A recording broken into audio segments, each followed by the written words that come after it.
And welcome to another Cinder Sunday. It is, what's the time? The time is, I think it's about 10:30? 18 minutes past 10. And I'm outside the Shard. That's the Shard. Because Emerald and I, Emerald being Emerald Fennell, the Oscar-winning writer of Promising Young Woman, we are going on Virgin Radio to speak to Graham Norton all about Cinderella today. So everyone started rehearsals back at the theatre. So I'm going to do this and then scoot over back to the theatre, join in the rest of rehearsals for the day, and then a few of us are going bowling and Oliver's joining us there. I'm very excited about it. But I don't think I've ever been this close to the Shard before.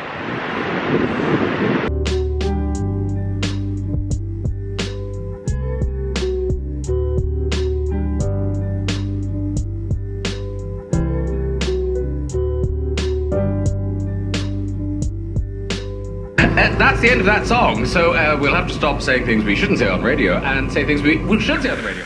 I'm joined in the studio by Emerald Fennell. Hello. That's that voice. And Carrie Fletcher. Hello. Oh, look at that. I'm so on it. I've identified the voices. Everyone knows what's going on. And huge congratulations to both of you. The first big, shiny, new musical opening in the West End is yours. So, Cinderella, you, Carrie Fletcher, are Cinderella. You were just saying you knew you've been doing this for how long now? 2 years last month, I got the part. I got the call to say you will be playing Cinderella. Wow. And I've yet to get on stage. But you've done some rehearsal, haven't you? Yes, yeah, we're 5 weeks into rehearsals now. So we are fully on our way to having a full production. It's very exciting. And Emerald, is this your idea? Well, I definitely can't take full credit for the concept of Cinderella. Yeah, sadly, I wish. But yes, I mean, Andrew Lloyd Webber, who's written the music and is obviously famous genius, has always wanted to make a Cinderella, and we was talking a few years ago about how to kind of, how to do that, because it's such a well-worn story. And for me, the trouble with it is that it hinges on, a girl changing herself to be loved. And so the thing for me that was really important was saying, okay, well, how do we do Cinderella in all its deliciousness, with all its romance and joy, but kind of undercut that thing? So this version is about a Cinderella who is a sort of nightmare, sarcastic girl that everyone hates. See what you called me?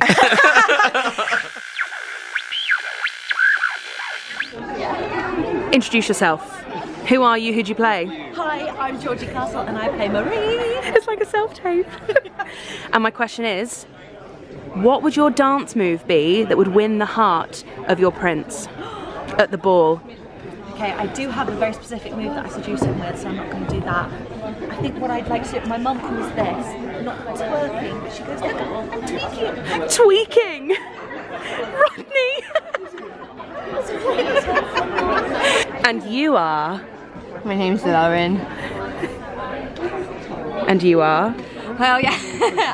Self-tape. Ensemble. And you are first cover Cinderella. Yes. This is an important thing. Yes. So my question for you, my dearest Lauren, is what is the dance move that you would do at the ball that would win over your one true love? Solid. Yes.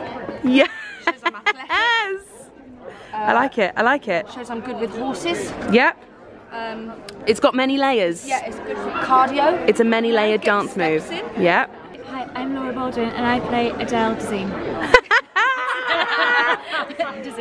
Adele Dazeem. My question for you, my lovely Laura, is what is the dance move that would win over your one true love at the ball? Hello, you. Just told Rebecca. That was beautiful. I might need to get that one more time. Okay, you ready? Yeah, I'm ready. Now that you're tired, I like it. I like it.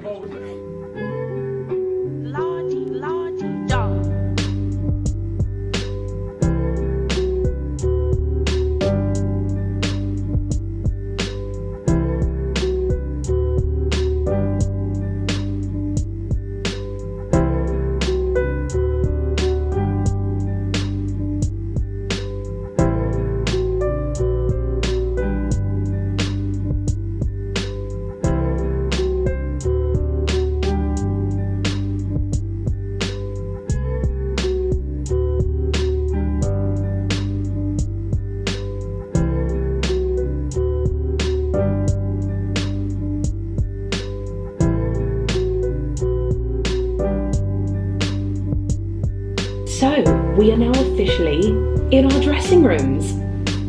I'm in dressing room 6, which is super nice because dressing room 6 was the number of my dressing room at Les Mis when I was first there as Eponine, so just feels a little bit special. But I was sent something that is going to live in my dressing room for the foreseeable future until I leave this dressing room. This was sent to me by someone called Olivia, who runs an Etsy shop called The Vintage Boxes, and she found a postcard from 1905. It was sent in 1905, and this is a picture of an actress called Phyllis Dare who played Cinderella at the Adelphi. So I feel like Miss Phyllis Dare is going to bring me luck, and she's going to live in my dressing room. But it's like a proper postcard that was actually sent in 1905 from someone called Edie to Miss J. Barnett. So Phyllis, you were going to bring me luck. Just super cool. It's the coolest thing to be given. Thank you so much, Olivia. I will link your Etsy shop below. This was also sent to the theatre, but it came with absolutely no note and no explanation. It is a limited edition, silver-plated, 50p for the 70th anniversary of Disney's Cinderella. So whoever sent me that, thank you so much. I love it, and it's going to live next to Phyllis. As you can see from that clip of the dressing room, I have already made a mess. And it looks like I've been in this dressing room for 2 years already. I've also been given a thing of sweets by Rug, Really Useful Group. If I ever say Rug, it means Really Useful Group, and that is Andrew Lloyd Webber's company.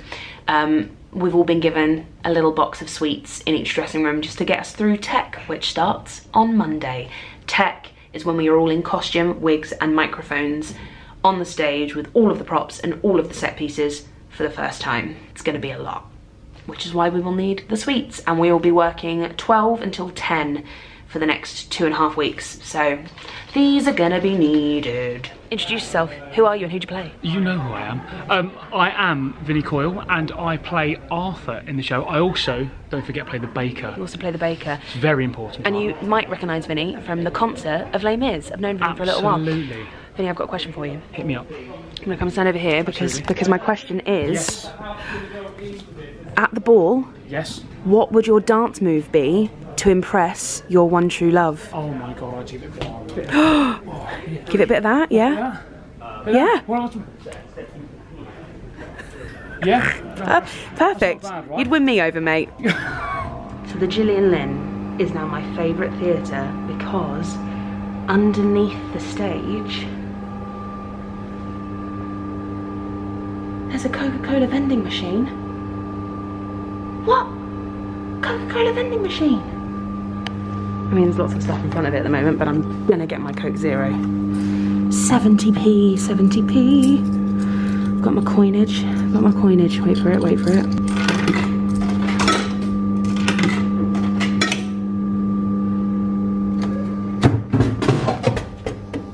Yes! Well, here we are. It is Tech Day number 1. So Tech is the day that we will all be in costumes, wigs and mics for the first time ever. My costume is directly behind my head. And I don't want to show it to you just yet.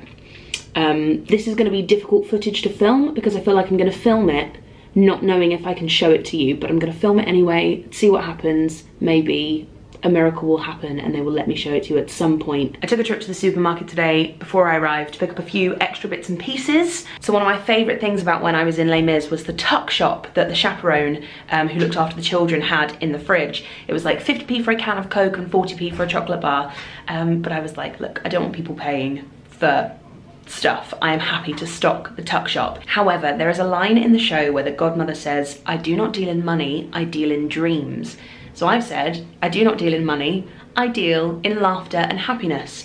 So I was given this notebook, I think you'll remember from my vlog a while back. I was given this by Will and Fran, my friends who were doing the quizzes with me, and they gave me this as just sort of like a little present to say thanks for keeping everyone entertained during lockdown. I'm asking everyone to write down a joke or a happy thought in the notebook when they come and get something from the tuck shop.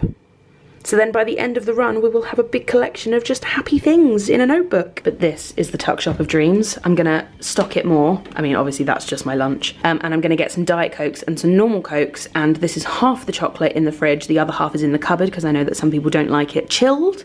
I, however, am a chilled chocolate fan.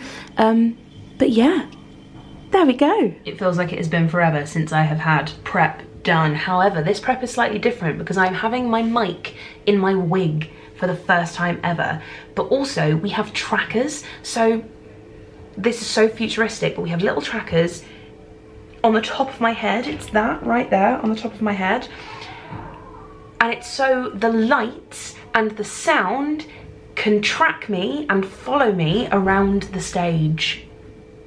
So when I'm on stage and this is on, a spotlight will literally follow me around the stage because it is tracking exactly where I am. I don't know how well I can show you this, but I'm gonna give it my best shot at showing you the tracker, which is this, and then there's mic pack 1 and mic pack 2 right there.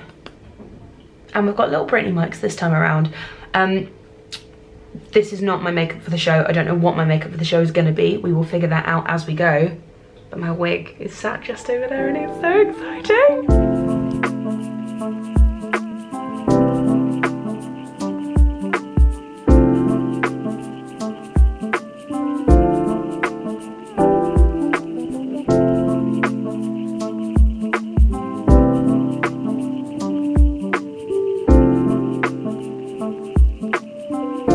Very short and sweet day. Bad Cinderella is the first number I am in, and Bad Cinderella is the third number in the show, and tech is a very long process, and they're going to be concentrating on the first and second numbers today. So it is currently, good point, I haven't put my Fitbit back on. It is currently 1 minute past 4, so I'm going to go have a quick vocal call with Fiona McDougall, who is just the most amazing vocal coach ever. She's the Cinderella vocal coach, and by Cinderella I mean as in the show, not just me and my character. So she was like, I'm free, let's go upstairs if you're free. So I'm gonna have a vocal call with her, and then I'm gonna go home and have dinner with Ollie and the cat, which is nice because I think I'm in early tomorrow. So see you tomorrow.